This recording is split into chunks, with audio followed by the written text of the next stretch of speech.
ये सारी बातें व्याख्या नहीं है। तो तारतम्य कॉन्सेप्ट में हम प्रवेश करते हैं। तो पहला कल का मजल चौपाई हमने प्रकरण 1 का 30 नंबर चौपाई, तब हक के दिल में यूँ लिया मैं देखूँ अपना इशक और पातशाही अपनी ये देखे रूहें मुतलक, ये देखे रूहें मुतलक। इस तरह से कल 30 नंबर चौपाई तक हमने किया। अब चलते हैं 31 में। बक्का अरश में जुदागी सो तो कबू न होए, ए बेबेरा नहीं वहदत में होए कम ज़्यादा बिचा दोए। बक्का अरश में जुदागी, सुंदर साथ जी। तो हमें कॉन्सेप्ट हमको पता है कि परब्रह्म परमात्मा श्री राज जी ने हृदय में ठान लिया कि मुझे मेरा पातशाही को परिचय दें और मेरे अंदर जो इशक है, इशक को पूर्ण पहचान कराएं। तो ये विचार आते ही आत्माओं में एक प्रकार का अंदर से भाव आने लगा कि श्री राज जी से हर प्रसंग में प्रेम हमारा ज़्यादा है। और राज जी महाराज के हृदय में इतना प्रेम है कि आत्माओं को किसी भी अनुभव में कमी रखना नहीं चाहते। वैसे भी परमधाम कमी का देश तो है नहीं, लेकिन नए नए लीलाएं अनुभव कराना श्री राज जी अर्थात अद्वैत ब्रह्म का स्वभाव है। तो उसी में से 1 सेकंड का ब्रह्मधाम का 1 सेकंड में ये सारा ब्रह्मांड का रचना होना है। इसीलिए तारतम्य कॉन्सेप्ट सृष्टि विषय में ये कहता है कि प्रेम ही इसका महाकारण है और प्रेम की ही लीला हो रही है और अंतिम में प्रेम का ही स्वभाव और प्रेम के ही लीला में लीन होना है। आदि भी प्रेम, मध्य भी प्रेम, अंत भी प्रेम। तो उस चीज़ को किस तरह से हम अपने दिल दिमाग में बैठाएं और अपने आप को परमात्मा का वो विचारमय में एक सदस्य बन जाए। धनी के विचार में हमारी उपस्थिति, धनी के विचार से, परमात्मा के विचार से अपना उनके विचार में हम स्वयं लीन हो जाएं। जैसे सागर में नमक का ढेगला चला जाए, नमक की मूर्ति चली जाए, तो दूध में मिश्री घुल जाए, ऐसे ही परमात्मा के विचार में हम एक सदस्य बन सके। उनके विचार है प्रेम ही प्रेम पिलाने का है। इससे क्या होता है, हमारा जो एक खोज है, आत्मा का एक जो खोज है, एक आराम जो है, एक पूर्ण विराम लग जाएगा कि ये खोज प्रेम का ही है, ये खोज आनंद का है जो परमात्मा के पास है। उसको लीला के माध्यम से यात्रा प्रारंभ करने के लिए भूमिका बना रहे हैं। लिटि में आइए 31 नंबर चौपाई का। बक्का अरस में जुदागी, 3 शब्द है। बक्का मतलब अखंड, बक्का का अर्थ होता है अखंड, अविनाशी। शब्द ही बक्का है, शब्द ही अविनाशी है, शब्द ही अखंड है। तो अब उतने शब्दों में हमें जब तुलनात्मक अध्ययन करके जब संसार में देखते हैं, कोई भी संसार में कोई भी वस्तु अखंड है ही नहीं और परमानेंट है ही नहीं।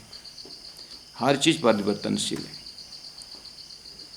एक अखंड शब्द से भी अगर हम मार्फत में प्रवेश करेंगे तो इसीलिए अखंड का ज्ञान जब खंडित वस्तु नहीं दिखाई दे, अविनाशी वस्तु को, अविनाशी वस्तु का पूर्ण पहचान तभी होगा जब नाशवंत चीज़ देखने में आएगा।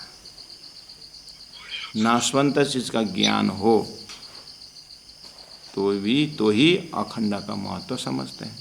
तो बक्का शब्द से अखंड शब्द, अरस में अखंड, अरस में, अरस मतलब धाम, यानी अखंड धाम में।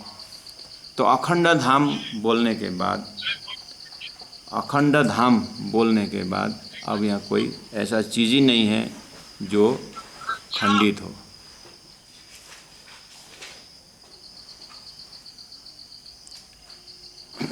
अखंड शब्द आते ही क्या क्या चीज़ हमारे दिमाग में से क्या हो सकता है?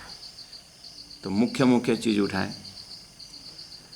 जैसे श्री राज जी महाराज परब्रह्म परमात्मा और संसार में अपने अपने इष्ट,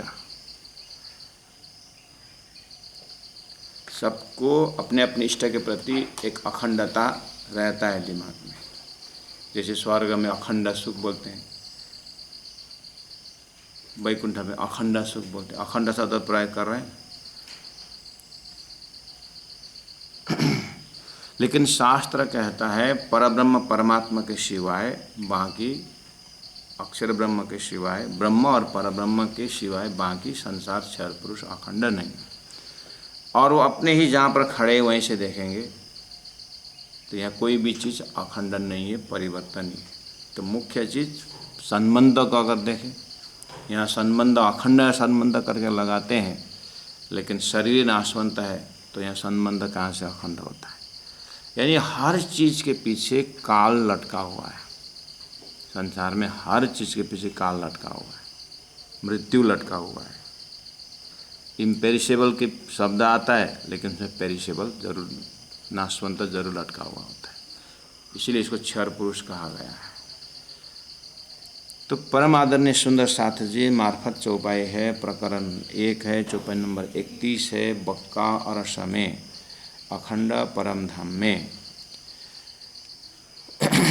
तो अब हृदय में इतना पक्का करना पड़ेगा, अखंड परम धाम बोलते ही अपना लक्ष्य वही है। आत्मा संसार से जो भी कार्य करे लेकिन उसका सूरत के राखे मूल मिलाए माहे, महामति प्राण जी कहते हैं।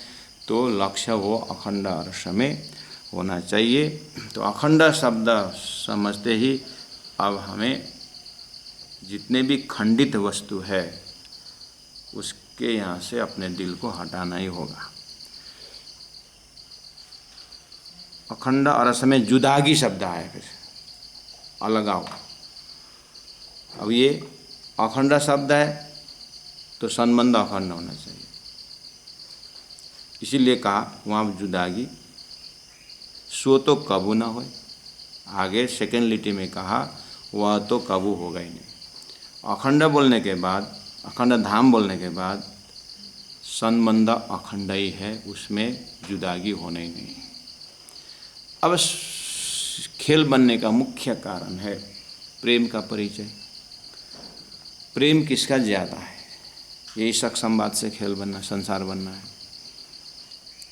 तो इसका मतलब सीधा सीधा अर्थ तो राजी महाराज मासूक हैं और बाकी आशिक हैं। सीधा सीधा अर्थ तो धनी के पास धनी प्रेम का भंडार है, इशक का भंडार है, और आत्माएं जो हैं वो स्वभावतः ही प्रेम, जैसे एक सागर और नदी की भाषा है। लेकिन होता क्या रहा है, हो क्या रहा है? आत्माएं परमात्मा को मासूक बोलने के लिए स्वीकार है, लेकिन जब परमात्मा आत्माओं को आप मासूक हो, मैं आशिक हूँ बोले, ये समझ नहीं, ये समझ में नहीं आता है। और प्रेम हमारा ज़्यादा बोलते हैं। फिर राजा ने कहा ठीक है, प्रेम तुम्हारा ज़्यादा है तो तुम मेरा मासूक हो, मैं तुम्हारे आशिक नहीं, आप भी मासूक हो। फिर प्रेम किसका ज़्यादा है? प्रेम तो हमारा ज़्यादा है। अब कैसे समझाऊं? और प्रेम ज़्यादा कम किसका होता है? उस जुदागी में पता चलता है। जब जुदागी होता है उसके समय उस जुदाई में पीड़ा किसका ज़्यादा है? जिसके पास प्रेम ज़्यादा पीड़ा ज़्यादा होगा। इसका मतलब कहना है कि हे आत्माओं, तुम्हारे बिना मेरा पीड़ा ज़्यादा, तुम्हारे बिना रह नहीं सकता, ये भाषा है। सखियाँ बोलती है आपका प्रेम ज़्यादा है, आप ही मासूक हो, हाँ, और आपके बिना हम जी नहीं सकते, प्रेम हमारा ज़्यादा है। ये एकदम सृष्टि का महाकारण के अंदर भी परब्रह्म परमात्मा के अनंत लीलाओं में ये एक लीला है। एकांकी न रमते, ब्रह्म अकेला नहीं रमता है। सएव आत्मा द्विधा भवती, वही परब्रह्म परमात्मा आत्मस्वरूप ब्रह्म अनंत रूप होता है। ये सारा महाकारण का जो सूत्र है, इसी प्रसंग में ये रमता है, झूमता है। यहीं पर अखंड प्रेम का उद्गम स्थान है। बक्का अरस में जुदागी सो तो कबू न होय, वहाँ तो जुदागी हो गई नहीं, और जुदागी हुए बिना प्रेम का परिचय होता नहीं। अब धरती में आइए, संसार में भी आइए। संसार में सबसे नज़दीक का संबंध है पति पत्नी का संबंध। उसी को शास्त्रों में स्वीकार किया है। भक्त और भगवान का संबंध दास भाव का संबंध है, और भगवान के साथ संबंध, परमात्मा संबंध रखते समय दूसरा एक भाव है, वात्सल्य भाव है, सखा भाव है। इन भावों को भी जब शास्त्रों में मूल्यांकन किया है तो अंतिम जो भाव है वो माधुर्य भाव रखा हुआ है। माधुर्य भाव, वो पतिव्रता साधन माना, परमात्मा को पति रूप में मान करके अपने आप को पत्नी में समर्पित स्वरूप में रखना, ये उदाहरण के लिए माधुर्य भाव को सबसे उच्च कोटि का भाव रखा हुआ है। तो इस भाव से जीने वाले, ये पतिव्रता भाव से जीने वाले संसार के संबंध में भी, यही संसार के संबंध में ये वाला संबंध सबसे नज़दीक का संबंध माना। इसीलिए वह उस संबंधों को यही रख कर के अब शरीर को छोड़ करके जब आत्मा में चले जाते हैं तो आत्मा और परमात्मा के मालिक जब यात्रा शुरू हो जाती है तो उसी को भी वहाँ पर आत्मा की दशा में जाने के लिए पतिव्रता साधना माना करके उदाहरण दिया गया है। तो धरती में संबंध का पराकाष्ठा में माधुर्य भाव अगर है, अब इसको अखंड बनाइए संसार में, तो पति पत्नी का संबंध अखंड मानना, और यहीं पर किसका प्रेम ज़्यादा है। अब संसार में झगड़ा का, झगड़ा संसार में होता भी इसी के लिए होता है। संसार में गृहस्थियों में जो एक प्रकार का कैटे पिलो भन्छ, यो कैटो पिलोको दशा यति बेला यो बिचको झगडामा न कोर्टले हात लाउँछ, केमा झगडा परेछ सोध्नु भएको छ, डोन्ट पोक योर नोज बोल देते हैं, माइंड योर बिजनेस बोल देते हैं। तुम्हारे दोनों के बीच में हुआ क्या है बोलेंगे वो जानेंगे मैं जानेगा, तुम क्यों। उसमें झगड़ा किस चीज़ के कोई पता नहीं लगा सकता।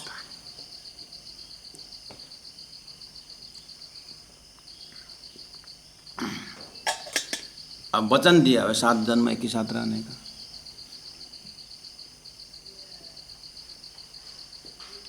अब प्रेम यहाँ दोनों में किसका ज़्यादा है पता चलेगा जब पति विदेश जाता या पत्नी विदेश जाता, वापस आते समय पैसा जमीन सिलिन्डरको ग्यास पनि हुँदैन, लिएर गएको खाली सिलिन्डर पनि छोड्दैन।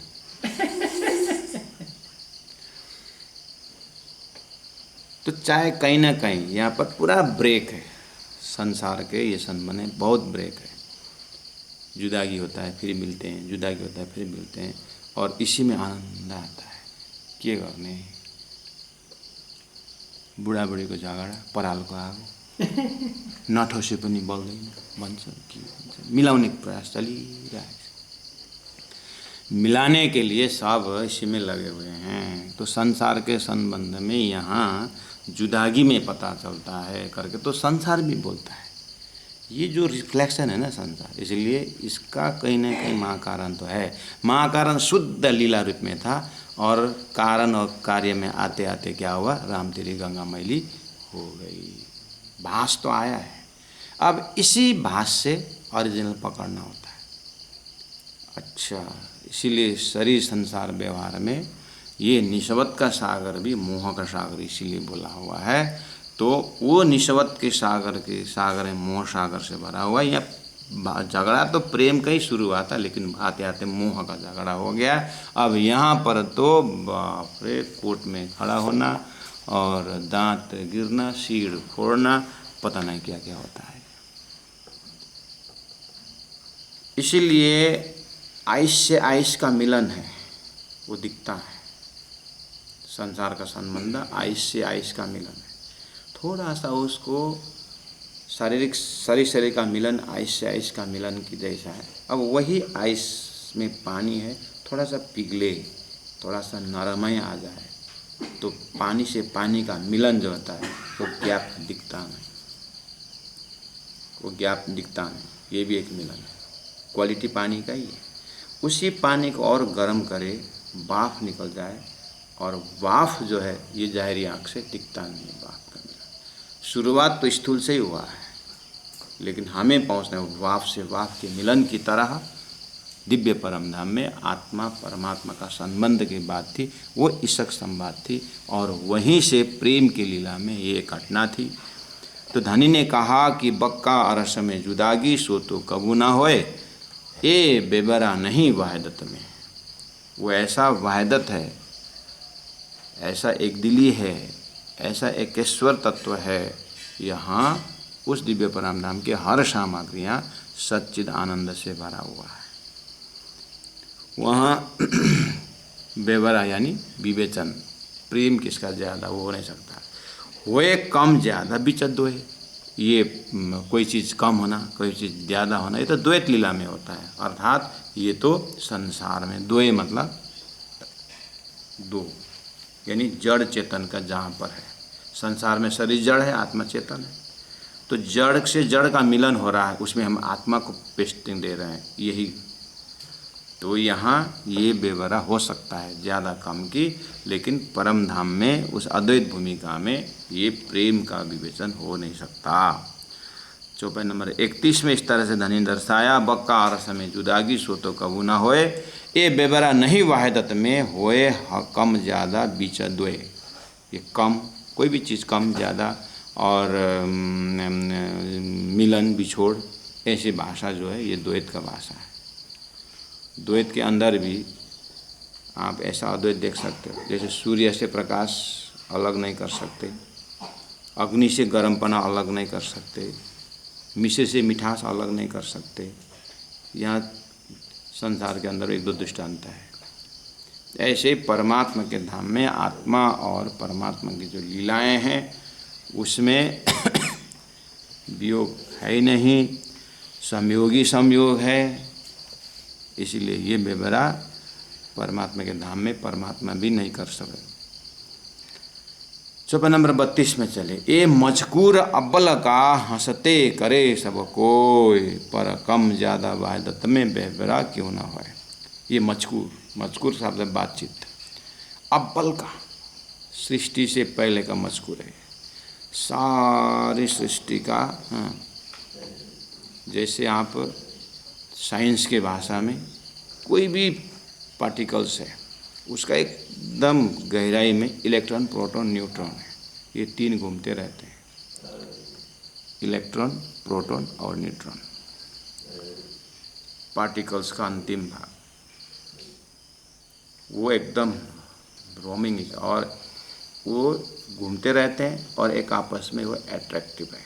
वो चुंबकीय शक्ति जो है, मैग्नेटिक पावर है, उसमें वो घूमता है, रिमूविंग।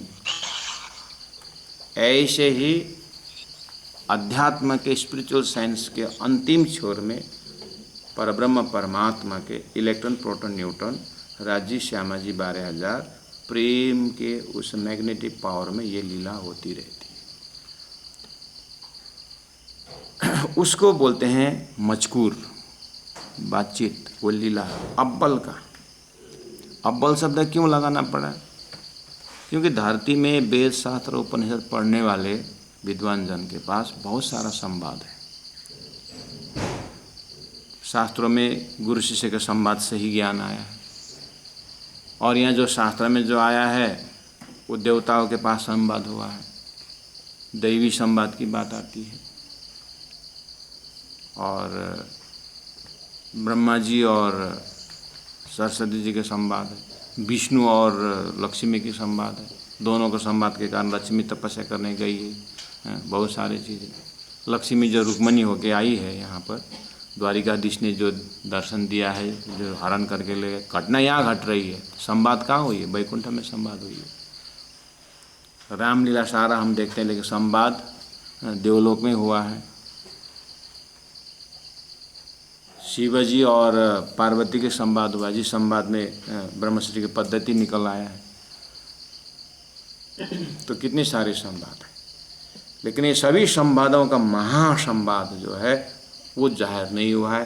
तारतम जो है वो जाहिर, तारतम यानी सदगुरु देवचंद्र जी महाराज को 40 वर्ष के तपस्या के फलस्वरूप अक्षरातीत परब्रह्म परमात्मा ने अब सभी संवादों का सार बताने जा रहा हूँ करके, हे सुंदर भाई आत्मा, तू परम धाम की आत्मा देख, तुम्हारे हृदय में तुम्हारे हृदय में ये प्रेम के विषय में जानने का ये अंकुर जो है, इससे संवाद खड़ा हुआ है। तो प्रकरण नंबर मार्फत का प्रकरण नंबर 1 में चौपाई नंबर 31, 32, 33 के भाव हम प्रस्तुत कर रहे हैं। उसमें से 32 नंबर चौपाई में ये मजकूर अव्वल का ये बातचीत शुरू करें। सुंदर सा, जब हृदय में जब ये संवाद अव्वल का बोलते समय अब आपका कोई भी आइडेंटिफिकेशन नहीं रहना चाहिए। जब आपको 14 लोक के ऋषि महर्षियों के संवाद को भी आगे ले जा करके उस मार्फती संवाद की बात हो रही है, तो अपने आप को मैं बार बार वही उदाहरण देता हूँ, सोने की तैयारी तक हमारी बिस्तर बनाने से हमारी नींद पूरी नहीं होती है। नींद पूरी होने के लिए, नींद में बहुत आनंद आया बोलने के लिए सब कुछ छोड़ना पड़ेगा, तभी वो नींद का आनंद है। ऐसे ही ये प्रेम संवाद का सदस्य होने के लिए कोई भी हमारा शारीरिक, मानसिक, बौद्धिक कोई भी आइडेंटिफिकेशन नहीं होना चाहिए। सिर्फ वो जो एक स्पिरिट है, जो एक आत्मा है, जो चीज़ को इस आँख से देख करके बुद्धि से अनुभव करने की बात नहीं है। बुद्धि जिसके कारण से निर्णय ले रही है, मन जिसके कारण से संकल्प विकल्प कर रहा है, वो एक ऑरिजिन तत्व है जिसको आत्मा कहा जाता है, जिसको स्पिरिट कहा जाता है, जिसको आधार कहा जाता है। उसमें वास्तव में मैं शब्द वही है, वही आधार है। तो उसका भी सोर्स जो है उस दिव्य परम धाम में अपने आप को खड़ा करना होता है। तो वहाँ पहुँचेंगे तो अव्वल मजकूर में अपने आप को पाते, वहाँ पर आत्माएं हंसते करे सब कोई। आत्माओं का प्रेम संवाद श्री राज जी के साथ कहते हैं कि हमारा प्रेम ज़्यादा है, और बोले कि पर कम ज़्यादा वाहिदत में बेबरा क्यों ना हो। वही बात बार बार दोहरा रहे हैं प्राण जी कि वहाँ पर प्रेम का निर्णय नहीं होगा सकता। अब आइए 33 नंबर चौपाई में थोड़ा सा वही चीज़ को और अंदर से प्राण जी हल्का बना रहे हैं, अर्थात फेमिलियर बना रहे हैं, बार बार उस चीज़ को बोल रहे हैं। तो बार बार उसी चीज़ को याद दिलाने से सुंदर सा जी हमारा क्या है, चित्तवृत्ति वहाँ पहुँचता है। एक बार में तो बुद्धि समझती नहीं ना, समझे तो भी अपनाती नहीं, अपनाए तो भी स्वीकार करने के लिए तैयार नहीं हो जाती, स्वीकार करे तो भी जीवन में उतारने के लिए तैयार नहीं होती, जितना जल्दी संसार के विषय में होता है। आखिर इंस्ट्रूमेंट तो ये जो भी हम सुन रहे हैं, इंस्ट्रूमेंट तो यही है। इसको बार बार सुना करके उस संवाद में खड़ा करना इतना आसान नहीं है। कोई एक चीज़ को एडवर्टाइज करना हो तो कंपनी वाले क्या करते हैं, रोड में 10-10 मीटर की जगह में उतना खर्चा करके लटका देते हैं। पोस्टर, 50% डिस्काउंट, बड़ा अक्षर में। पहला 50% देखा, गया। फिर दूसरा 50% डिस्काउंट, फिर 50%, फिर 50%, 50% क्या है ये? वो कह रहे साड़ी में 50% डिस्काउंट।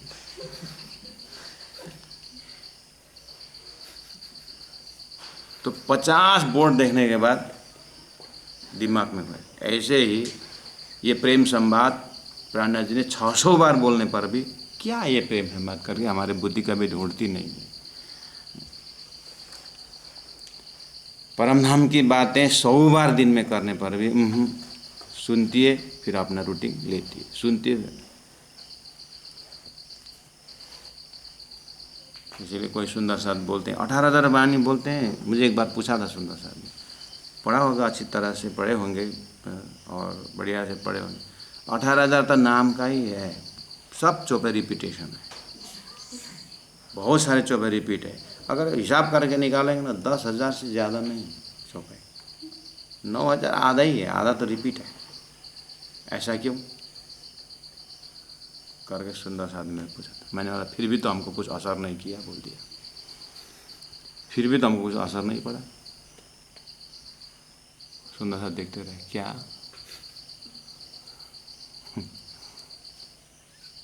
जब मैं छोटा सा बाजार आता था, अब बुधवार और शनिवार हाट लगता है, 15 किलोमीटर का रास्ता है, पैदल जाना आना, तो 12-15 आइटम है, बाजार चले आए, लिख के ले गया हूँ। माँ वो चीज़ को याद दिलाती। चलते समय नीचे आया, ए महेंद्र हजुर त्यो चीज़ चाहिँ नभुल्नु है, त्यो लास्ट में मचिस नभुल्नु नि, मचिस छोटा आइटम है मचिस। लेकिन पता है हमारे गांव से 500 किलोमीटर के 500 मीटर के आसपास में तो कोई घर है ही नहीं। अब मचिस के कारण अगुल्टो लिनु पल्लो गाउँ जानु पर्यो।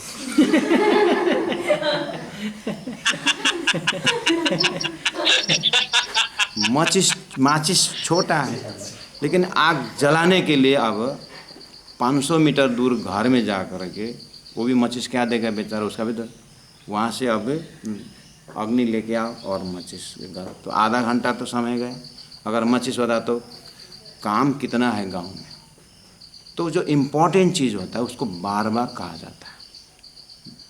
क्लास में 45 मिनट्स टीचर क्लास लेते हैं, तो उसमें लास्ट 15 मिनट रिकैप कराते हैं, बार बार इम्पोर्टेंट चीज़ को 2-3 बार बोलते हैं। तो रिपीटेशन तो हमारे नेचर में है ना। तो हमारी बुद्धि इतनी मायावी है कि 18,000 वाणी में प्राणनाथ जी उस चीज़ को बार बार दोहरा करके 18,000 अगर हुआ भी हो तो भी तो मेरा कहना है, फिर भी तो हमारा दिमाग को कुछ नहीं हुआ। तो राजी महाराज 33 नंबर चौपाई में हक आशिक हादिया का और आशिक रूहाना, ऐसा हक का सुखाना क्यों सहे बंदे मोमिना। ये भी प्रेम का ही प्रेम की लीला है। धनी ने क्या कहा, हक आशिक हादिया का। राजी महाराज हादी मतलब श्यामा जी के आशिक है। राजी ने ऐसा कहा ना कि हे रूहों मैं तुम्हारे आशिक हूँ, और आशिक रूहाना, श्यामा जी मैं तुम्हारे आशिक हूँ। इसका मतलब श्यामा जी मासूक हो गए। राजी का कहना यह है। और सखियों आप बिल्कुल मूल मिला में खड़े हो जाना। सुंदर साथ जी, मैंने अभी उदाहरण दिया हूँ, जैसे घोर नींद में, डीप स्लीप में आपके पास कुछ नहीं होता है, ऐसे आप सिर्फ आत्मा स्वरूप में मूल मिलाव में खड़े हो जाना। और मूल मिलाव के अंदर बैठक में राजी महाराज के चेहरा को देखिए, कितना नूर भरी है, कितना सुंदर है, कितना उस स्वरूप के सिवाय हम कुछ जानते नहीं हैं। हमारे परात्म में देखिए, परात्म में रौ के एक अंग में धनी की सिवाय कुछ हम जानते नहीं। ऐसा स्वरूप अपने आप को पाने की कोशिश करें। संसार का सार वो है ही नहीं। वहाँ पर काम नहीं है, क्रोध नहीं है, लोभ, ये बोलना बेकार है, ये वेस्ट ऑफ टाइम। एक दो उदाहरण ले लो, उसके बाद वहीं पर ले जाओ। यहाँ से वो परात्मा में काम नहीं, क्रोध नहीं बोलना तो हम डाल रहे हैं। अरे काम, क्रोध, लोभ, मोह, ये जो भी है, हम जहाँ अनुभव हमारा अभी हो रहा है, हमें पता चल रहा है, ये तो अक्षर के भी सपना के ब्रह्मांड है। जब अक्षर को ही हमने देखा नहीं है, उस समय में खाली राजी महाराज प्रेम स्वरूप हैं, वो उस प्रेम का बात कर रहे हैं। वहाँ पर कहाँ काम, क्रोध, लोभ, मोह डाल रहे हैं। एक छोटा सा बच्चा झूला में देखते समय भी हम काम, क्रोध, लोभ, मोह की बात वहाँ पर नहीं आती है। एक छोटा सा बच्चा झूला में देखते हैं, उसको देख कर के भी हम ये कल्पना नहीं करते कि यहाँ कामी है, क्रोधी है, लोभी है। ये बस बच्चा है, ये कच्चा है, ये सच्चा है, उतना ही जानते हैं। उसी स्वरूप को ये तो परमात्मा का बाल, वो बाल बच्चा करके ऐसा नाम क्यों लिया है? धरती में भी इतना दिमाग को दिया रखा है। अब इससे ट्रांसेंडेंट नॉलेज जो है चारतम वाणी, उससे आप छलांग लगाइए और दिव्य परम धाम श्री राज जी महाराज का स्वरूप को दर्शन करिए। उस स्वरूप के अंदर इतना प्रेम, इतना ज्ञान गंज भरा हुआ है, तो वो स्वरूप मूल मिला के अपने परात्म बैठक में बोल रहे हैं कि हे ब्रह्मात्माओं, मैं तुम्हारा आशिक हूँ, तुम मेरे मासूक हो। हक का आशिक हादिया का और आशिक रूहाना। अब बात आई ऐसा हक का सुकन मतलब वचन, अद्वैत ब्रह्म श्री राज जी महाराज का ऐसा वचन कि तुम मेरे आशिक हो, मैं तुम्हारा आशिक हूँ और तुम मेरे मासूक हो, मैं तुम्हारा आशिक हूँ, ऐसा वचन क्यों सहे बंदे मोमिन। ये बंदे अर्थात वो प्रेम के, परमात्मा का प्रेम लीला के सदस्य जो बंदे हैं, ये प्रेम लीला में शामिल होने वाले ये मोमिन इस चीज़ को कैसे सहन करेंगे? राणा जी बोल रहे हैं, चौपाई बोल रही है कि ऐसा संबंध की भाषा आत्माएं कैसे समझेंगे? ये संसार तो यहाँ, ये सिर्फ सहन करने की ताकत तो संसार में है। कोई पत्नी बोले, पति बोले पत्नी से कि तुम मेरा मासूक हो, और पति पत्नी से बोले कि तुम मेरा मासूक हो और मैं तुम्हारा आशिक हूँ, तुम मेरे मासिक हो। अगर कोई पति पत्नी से बोले तो पत्नी बोलेगी अभी याद आया,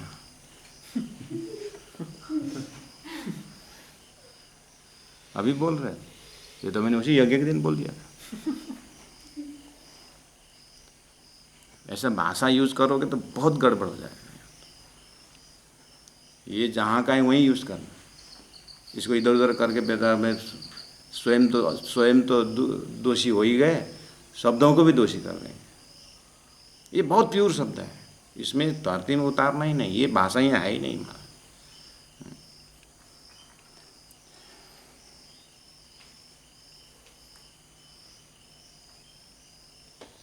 जो पायल है ना, पायल ये तो सोना का ही है, पायल उसका अपना जगह है, और ये नाक का, कान का, ये भी सोन का ही है, इसका जगह अपना ही है। पायल सोना का है करके कोई नाक में ऐसा नहीं लगाते, पायल ही है, उसका जगह वही है। इसीलिए आशुक माशुक प्रेम का जगह अपना है, मुँह में उसको, हमें अपने आप को उस जगह में पहुँचाना, हम जहाँ हैं वहाँ उसको लेके आना नहीं है। इसीलिए धनी ने कहा, कहूँ जुआ अकला और कला मकहूँ अरसा जी में मामती बैठे न ठौर। मैं वहीं के शब्द से वहीं की बात करता हूँ। इसीलिए तो काल माया से बंसी बजाए योग माया में पहुँचाया। कितने बार सुने हैं? योग माया में पहुँचने का मतलब क्या है? अब योग माया से भी ऊपर जा करके सच्चिदानंद माया की बात है। अभी तो योग माया नहीं पचता, योग माया को काल माया में डाल करके दूषित कर रहा है। इसलिए उस चीज़ को वहीं खड़े होकर के सुनना पड़ेगा। हक का आशिक हादिया का और मासुक रूहन्ना, ऐसा हक का सुकन क्यों सहे बंदे मोमिना।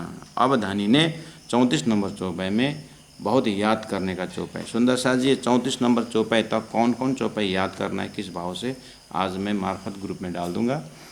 आप लोग 1-2 दिन लगा करके मेन चौपाई जो एकदम ऐसी चौपाई जो एक बार चौपाई याद करने और उसको व्याख्या करने में अभी तक का चौपाई जो है यानी सिद्धांत का पूरा व्याख्या करना पड़े, ऐसे ऐसे चौपाई को याद करके रखना होता है। अब 34 नंबर चौपाई में कहा चाहिए मोमिन आशिक हक के, ये फाइनल है। चाहिए मोमिन ब्रह्मात्माएं आशिक हक के। एक्चुअली ऐसा होना चाहिए था कि मोमिन आशिक हक के, ये ठीक है। और मोमिन आशिक हादी के और 12,000 आशिक हादी के श्यामा जी के, ये ठीक है। उसके बाद बड़ी रूहां भी श्यामा जी महारानी भी आशिक हक की, हक के आशिक, ठीक है। सीधा इश्क बेभरा, ये इस प्रेम का हिसाब किताब सीधा सीधा हिसाब ये है। लेकिन यही बात समझ में नहीं आई। चाहिए मोमिन आशिक हक, याद करने के चौपाई है। चाहिए आशिक हक के, चाहिए मोमिन आशिक हक के और आशिक हादी के, बड़ी रूहां भी आशिक हक की, सीधा इश्क बेभरा, ये सीधा सीधा हिसाब है। अब ये स्टैंडर्ड लेकर के, ये स्टैंडर्ड वर्ड है, स्टैंडर्ड थीम है ये। अब इसमें जब लीला के कारण अदल बदल होता है, ये मान के चलिए। चाहिए मोमिन आशिक हक के चौपाई याद करना पहला।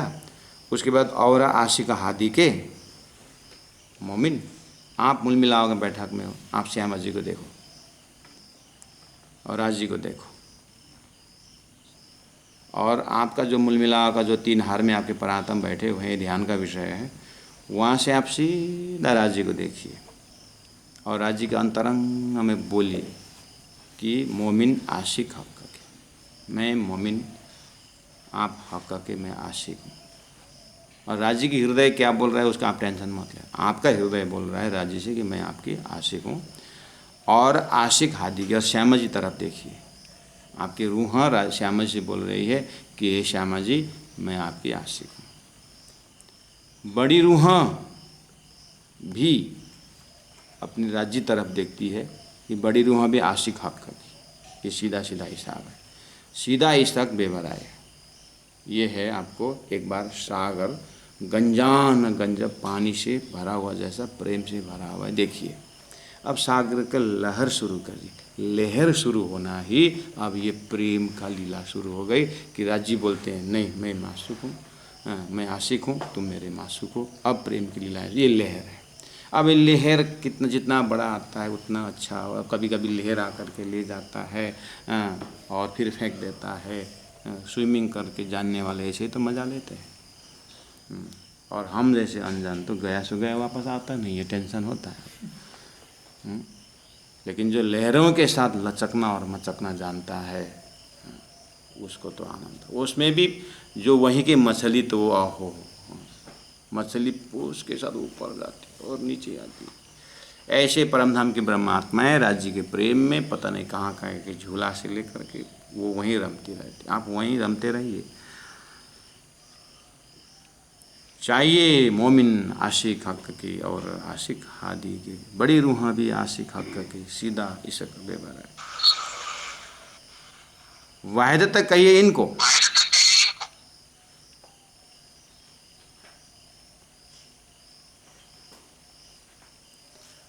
वायदत कहिए इनको। अभी आपको ऊपर से भी ये बेबरा नहीं, वायदत में वायदत बीच वायदत ईसा का पूरा न करके बहुत सारे वायदत शब्द आया है, उसमें मैंने बोल रहा हूँ एक दिली, एकत्व अभाव, एकेश्वरवाद, ये बहुत सारा सब एक ही चीज़।